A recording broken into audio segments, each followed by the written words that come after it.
मेरा हिंदुस्तान है ना, 1000 साल गुलाम यूं ही नहीं था। उसका गुलाम होने का कारण ही यही था कि हमने सदैव दूसरे के बाप को तो अपना बाप माना और अपने बाप को बाप नहीं माना। आपने देखा होगा कि दुनिया में हर वो देश खुशहाल होता है जिसके उद्योगपति मजबूत होते हैं, और हम क्या करते हैं, जब विदेशी उद्योगपति हमारे देश में आते हैं, हमें लूट के ले जाते हैं, हम उनका नाम नहीं जानते, इसलिए हम उन्हें कुछ नहीं कह सकते। हमें दुख क्या होता है कि मेरे देश का वो कंगला जो मेरे साथ कल तक था, वो अपने कर्मों के द्वारा, अपने कामों के द्वारा विश्व के शिखर पे हिंदुस्तान का नाम रोशन कर रहा है।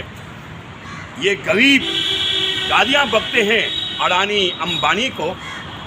मैं कहना चाहूँगा कि दुनिया में और भी तो उद्योगपति हैं जो पहले नंबर पे पहुँचे। दुर्भाग्य था मेरे इस देश का कि इसमें कांग्रेस जैसे एक शासक ने शासन किया।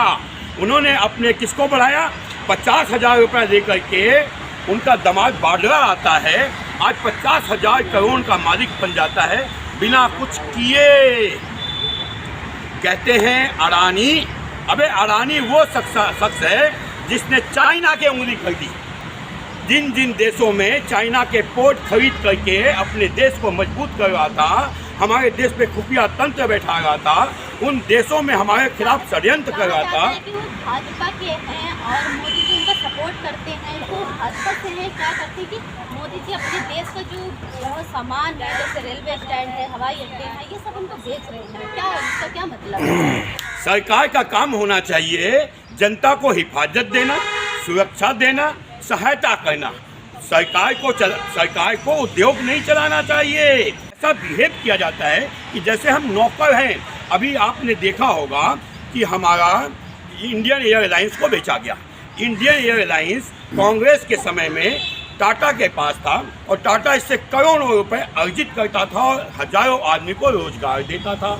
उसको कांग्रेस ने, इंदिरा गांधी ने अपने अंडर में ले लिया और उसका संचालन करना स्टार्ट कर दिया। उसका हश्र क्या हुआ, 35,000 करोड़ की देनदारी हो गई।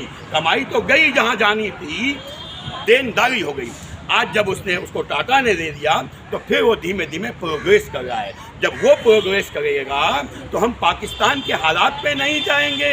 जब हमारा उद्योगपति लोगों को रोजगार देने लग जाएगा तो भुखमरी खत्म हो जाएगी। तो कांग्रेस वालों की एक विचारधारा है कि जब हमारी देश के उद्योगपति मजबूत हो जाएंगे और हर आदमी को रोजगार मिलेगा तो इस देश पे शासन करने का मुझे अवसर कभी नहीं मिलेगा।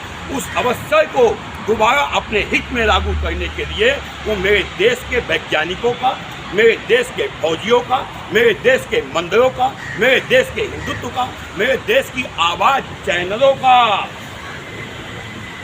खिलाफ षड्यंत्र कर रहे हैं। आपने देखा होगा अभी एक चैनल है जिसने राष्ट्रवाद की अलग जगाई, उसका नाम है सुदर्शन, भगवान कृष्ण का सुदर्शन। उसके खिलाफ हजारों मुकदमे डाल दिए गए क्योंकि हिंदुत्व की आवाज़ बंद करनी है, हिंदू राष्ट्र की उठाने वाले आवाज़ को मूक करना है।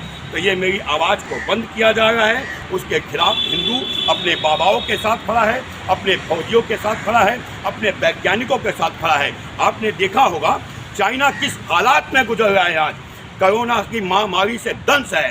लेकिन यही कांग्रेसी, यही मुल्ला मुलायम सिंह के खानदान वाले कहते थे कि मेरी वैक्सीन तो नकली है। अबे उस वैक्सीन के कारण ही हम आज कोरोना के चौथी कॉल से बच गए। अभी रामचरितमानस का अपमान हुआ है। जी अभी जो रामचरितमानस के जो टुकड़े किया गया है उस पर आप क्या बोलेंगे? जला दिया गया है, उसका अपमान होना चाहता है कि घोर निंदा हो रही है। हमारे धर्म का अपमान तो कोई कुत्ता भी नहीं कर सकता क्योंकि हम कुत्ते को भी मारने का षड्यंत्र या मारने की विचारधारा नहीं रखते। लेकिन क्या है कि कुछ लोगों को लगता है कि जब मैं अपने बाप को या अपने पूर्वजों को गाली दूंगा तो आदमी पलट के देखा कि इसका बाप कितना गंदा था।